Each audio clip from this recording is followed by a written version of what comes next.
بسم اللہ الرحمن الرحیم۔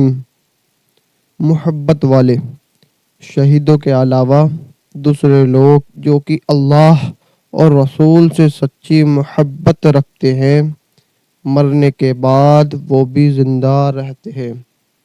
1930 کا واقعہ ہے کہ ایران پر حکمرانی کے زمانے میں شاہ فیصل اول کو حضور کریم صلی اللہ تعالی علیہ وسلم کے جلیل القدر صحابی حضرت حذیفہ رضی اللہ تعالی عنہ کی خواب میں زیارت ہوئی۔ اسی حالت میں شاہ فیصل سے فرمایا کہ میں نبی کریم صلی اللہ تعالی علیہ وسلم کا صحابی ہوں، مجھے اور حضرت جابر بن عبداللہ کو اپنی اپنی قبروں میں بے انتہا تکلیف پہنچ رہی ہے۔ ہم دونوں کو موجودہ قبروں سے نکال کر دریائے دجلہ کی کچھ فاصلے پر دفن کیا جائے۔ میری قبر میں پانی آ رہا ہے اور جابر کی قبر میں بہت زیادہ نمی آ گئی ہے۔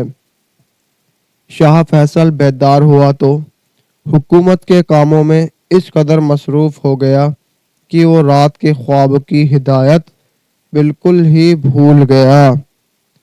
دوسری رات میں حضرت حذیفہ رضی اللہ تعالی عنہ نے پھر اسی طرح ہدایت فرمائی، مگر اس زمانے میں ملکی اور سیاسی معاملہ میں اس قدر پیچیدگی ہو گئی کہ شاہ فیصل جلد مقدس جسموں کو نئی قبروں میں منتقل نہ کر سکا۔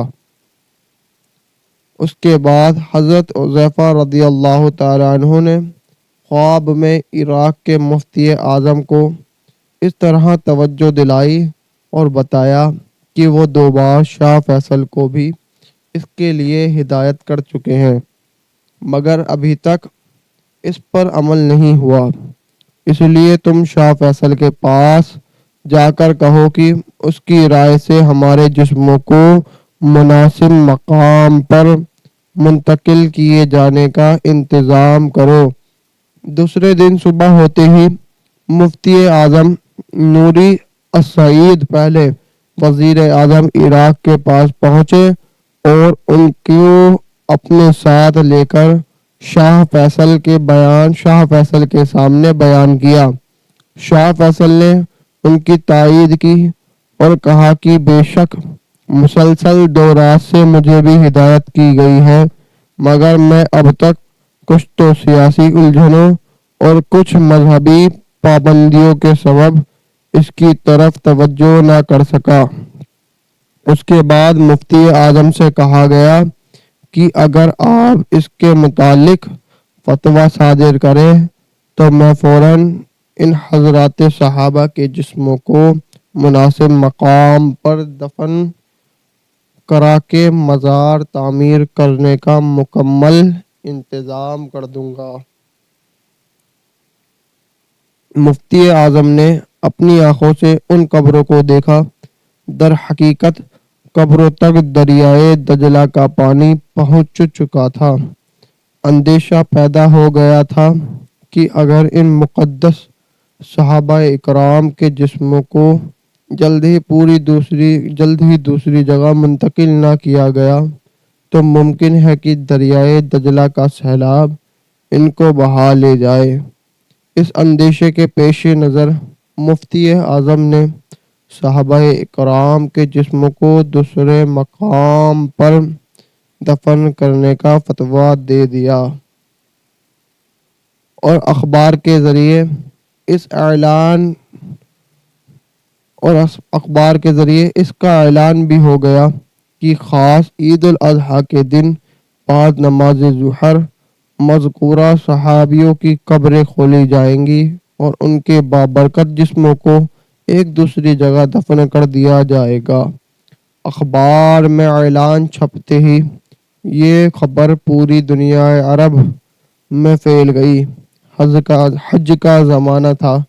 دنیا کے چاروں طرف توحید و رسالت کے پروانے فریضہ حج کی ادائیگی اور زیارت روضہ انور کی غرض سے مکہ معظمہ اور مدینہ طیبہ میں حاضر تھے، لیکن کیونکہ خاص عید الاضحیٰ کے دن صحابہ کے جسموں کو منتقل کیے جانے والا تھا، اس لیے جو لوگ حج کرنے گئے تھے وہ اس موقع پر صرف اندوز نہیں ہو سکتے تھے، تو شاہ عراق سے درخواست کی گئی ان دونوں صحابیوں کی قبروں سے ان کے جسموں کو اس وقت نکالا جائے جب حج کا زمانہ گزر جائے جب حج کا زمانہ گزر جائے تاکہ تمام ملکوں کے مسلمان اس شہادت میں حصہ لے سکیں۔ شاہ نے تاریخ کی تبدیلی کی منظوری کر لی اور یہ اعلان کر دیا کہ مقدس جسموں کو منتقل کرنے کا کام 20 ذی الحجہ کو انجام دیا جائے گا، اور ساتھ ہی ایسا انتظام کر دیا کہ دریائے دجلہ کا پانی ان قبروں کو کوئی مزید نقصان نہ پہنچ سکے۔ حسب اعلان 20 ذی الحجہ کی صبح ہی کی لاکھوں مسلمان کا عظیم و شان اجتماع ان صحابہ اکرام رضی اللہ تعالی عنہ کی قبروں کے گرد ہو گیا۔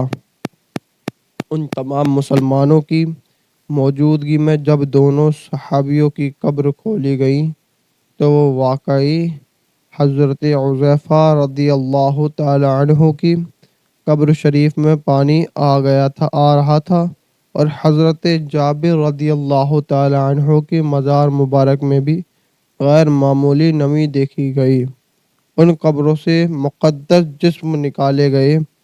لوگوں نے دیکھا کہ 1300 سال کی لمبی مدت گزر جانے کے باوجود بھی جسم بالکل تر و تازہ اور عجیب و غریب خوشبو سے مہک رہے ہیں۔ ماشاءاللہ، ایسا معلوم ہوتا ہے کہ ان بزرگوں کو وصال فرمائے ہوئے شاید مشکل سے چند گھنٹے ہوئے ہوں گے۔ ان کے چہروں پر ایسا نور پھیلا ہوا تھا کہ دیکھنے سے قلب و نظر کو سرور حاصل ہوتا تھا اور ان پر نظر نہیں ٹھہر سکتی تھی، یہاں تک کہ کفن کا کپڑا بھی بالکل تازہ معلوم ہوتا تھا۔ ریشے مبارک یعنی داڑھی کے بال بالکل سلامت تھے، ماشاءاللہ۔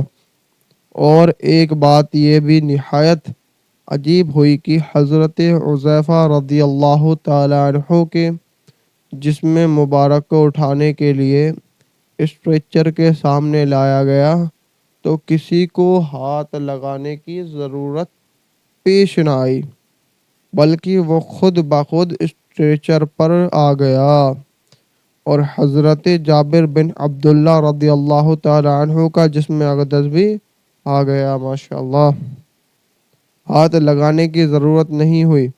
ان دونوں جسموں کو اس کے ساتھ 2 شیشے کے تابوتوں میں رکھ دیا گیا اور پھر بڑی احتیاطی کے ساتھ نئے مزارات میں دفن کر دیا گیا۔ اس موقع پر شاہ فیصل اول، مفتی اعظم، وزیر اعظم اور دوسرے ملکوں کے بڑے بڑے امراء و سفراء بھی موجود تھے۔